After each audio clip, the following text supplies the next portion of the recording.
Hello, friends. Welcome back to Love Harmony. Thank you so much for being here. Today, I want to talk about something that I think a lot of us struggle with, and I think a lot of us struggle with it silently, and that is anxiety. Anxiety. It's the worst, isn't it? If you have anxiety, you know how much it sucks.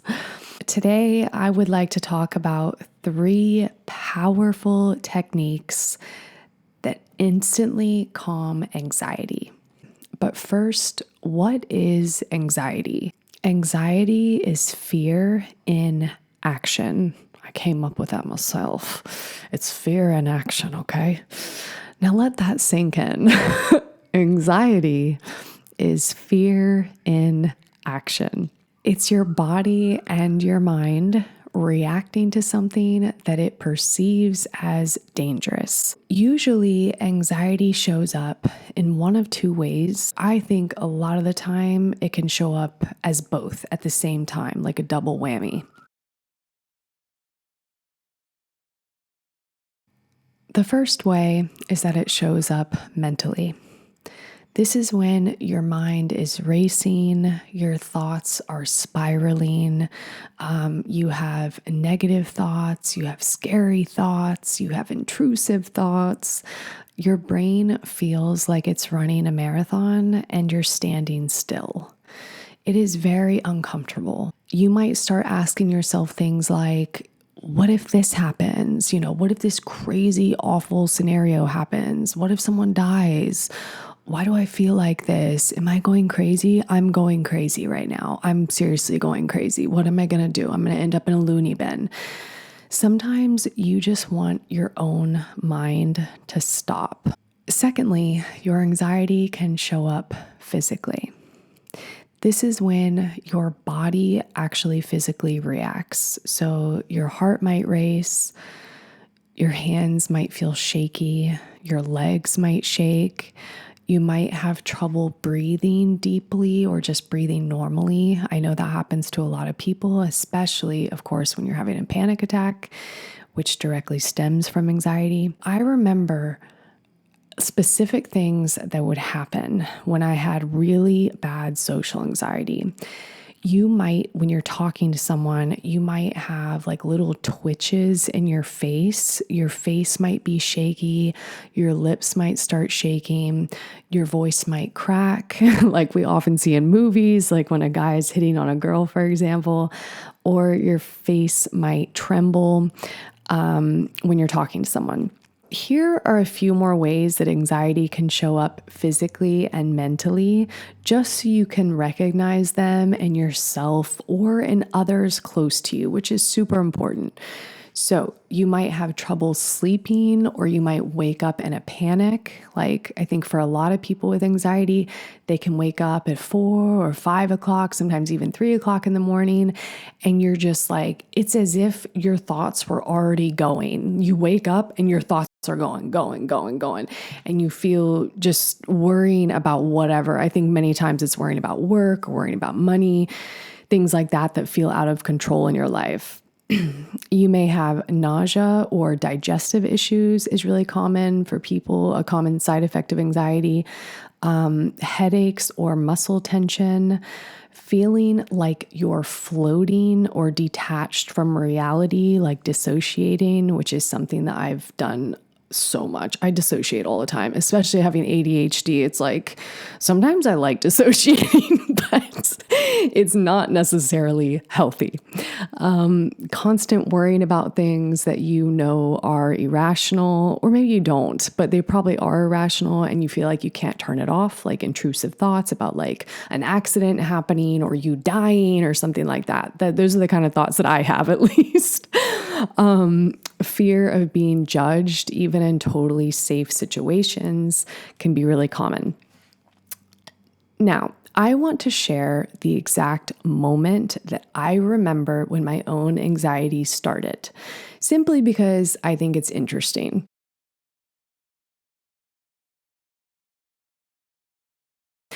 I was in 4th grade. I was sitting in science class. I used to raise my hand every single day to read out loud from the science book. I love to read out loud. I was fearless. I did not know what self-consciousness even was at that age. I don't know, I was probably like eight or nine. But one day I remember that I raised my hand to read like I always did. And I was like one of the only kids in class. Like, I love to read. I was such a nerd, and I still am a nerd. And as I was speaking, I suddenly became aware that all the other kids in the class were listening and could hear me. And it was like all of a sudden, I was self-conscious. Like, I felt that feeling of being self-conscious. And in that moment, something shifted. And I remember the feeling. My heart started racing. My voice started shaking when I was reading. And I remember being scared, but for no reason other than I thought they were judging me. And when you're a kid, you care a lot about what other people think, what other kids think. And that was the beginning of my social anxiety. I can pinpoint exactly when it happened. But here's the thing. Oh, and by the way, every day after that, I stopped raising my hand to read. Like, it had a direct impact, a huge impact on me and my self-esteem. And then the teacher was like, "What's up with Harmony, dude? She used to always raise her hand. Like, why isn't she doing this?" So he would call on me sometimes without me raising my hand. He'd call me to read. And I was terrified. Like, I went from being the most carefree, confident, fearless child to all of a sudden being terrifyingly shy, like overnight in one instance. But here's the thing. While anxiety never completely goes away, I've learned how to meet it, to manage it, and to soothe it. So today, without further ado, I want to share these 3 powerful tools that have helped me the most. I'm not saying that they'll definitely work for you, but they do work for me. Number 1, move your body, aka exercise. Anxiety is stored in the body, okay? Just like trauma. Motion is one of the quickest ways to release the anxiety. And I think many times for us, anxiety is just an overabundance of energy. Sometimes, like, for example, if you have really bad anxiety and there's no actual real reason to have anxiety, like you're like, why am I nervous right now? I think when that happens, it's an overabundance of energy.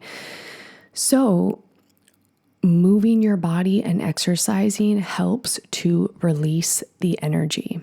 So if I know that I'm going somewhere that makes me anxious, like a social gathering or like on a first date or something like that, for some of you, I make sure to exercise beforehand. That is literally part of my self-care routine before doing anything social. Is I'm like, okay, like last weekend, I went to a bar, which I don't even drink alcohol anymore, but I just went there to see a really good friend of mine who was going to perform, and I wanted to hang out with her anyway. So that day, knowing that I was going to get anxiety going to a crowded place with loud music, very like overstimulating environment for me, I worked out. Like, I ran on the treadmill for a long time. And then I lifted weights, and I felt very calm going into that because of that. So you don't need to hit the gym. Just doing anything to move your body, like going for a walk, stretching, can be incredibly helpful. And you can basically do that anywhere. Stretching is amazing because you're literally like, you're releasing tension in your muscles and in your body. And with that, you're releasing the anxiety. You can dance in your room, just put on some music and dance. Let that energy move through you, like move with the anxiety. Your body knows how to release it. You just have to give it the chance. You have to take action, like I said in my previous video. The second tool is one I use often, especially before social events, and that is positive visualization. We tend to imagine the worst case scenario when we're anxious. I know I'm not the only one. So I challenge that tendency by imagining the best case scenario instead. Now, I used to not lean into my anxiety, and I used to do the exact opposite. I would imagine the worst case scenario, and then I would just spiral. I'd just go on a mental trip and just think about how awful this situation was going to be that I was about to be in. So as I mentioned previously, last weekend, I went to a bar to see one of my good friends. Before I went to the bar, I had never been there before. So anytime I go to a new environment, that means more anxiety. So basically what I did was I looked it up online on Google. I saw the pictures of the bar. I saw what it looked like. And I started imagining myself walking in confidently, feeling very calm, greeting my friend, feeling grounded, and even having fun. I know this might sound really funny, but it actually really did work, and it really did calm me. And so every time I would have like negative thoughts come in or anxious thoughts about what I thought was going to happen, I would go back to that scenario and imagine it going super well and me actually having a really good time and being super glad that I went. It's like writing a better script for your brain, one that says, this could actually go well, and you might even have fun. And you know what? I did have fun. I had a great time. So this is a very powerful tool for me. Like I said, it might not work for everyone, but just give it a try next time you have any type of situation that you're going into that you have anxiety about it. Imagine the best case scenario. The third tool that I use is the most tender. And for some of you, it's gonna be weird. So basically, I talk to myself, but just not just to myself. I talk as my higher self to my inner child. Let me explain what I mean. When I feel anxiety rising, I close my eyes and I become my higher self. Okay, it's like pretending, like when you were a kid. I pretend to be my higher self. I picture the version of me, the absolute best version of me, who is calm, tranquil, at peace, confident, has an immense amount of self-love, loves everyone else too. Basically is like the Jesus Christ of myself, okay? I picture this version of me and I talk to the version of me that feels scared, and I call that my inner child. I'll say things like, little Harmony, it's okay. It's okay to be scared. I got you. You don't have to be scared. I know this feels big right now, but you're going to be okay. You are safe. You are loved, and you are going to have more fun tonight than you imagine. And it's going to be okay, and I'll be right there with you the whole time, protecting you, holding your hand. I'll even hug myself while I say it. And I'm laughing because it probably sounds really weird, but it honestly works, because oftentimes when you're feeling anxiety, you don't need a solution. You need reassurance and you need a release. So one of the ways to release it is the physical exercise. You can also do stillness like meditation. I know meditation is not for everyone, but you also need reassurance that there's nothing to be afraid of. And so you basically, in this scenario, you become your own Superman or Superwoman. And you soothe yourself, and it works for me. It really does. It works for me. And it also helps me to detach from the thoughts, which is so important. Detachment whenever you're feeling anxiety. So these are my 3 go-to tools when anxiety comes a knocking at my door. Move your body, visualize the best case scenario, and talk to your inner child with love and compassion. Until next time, take care of yourself. I am sending you so much love, and I'll see you soon. Love, Harmony.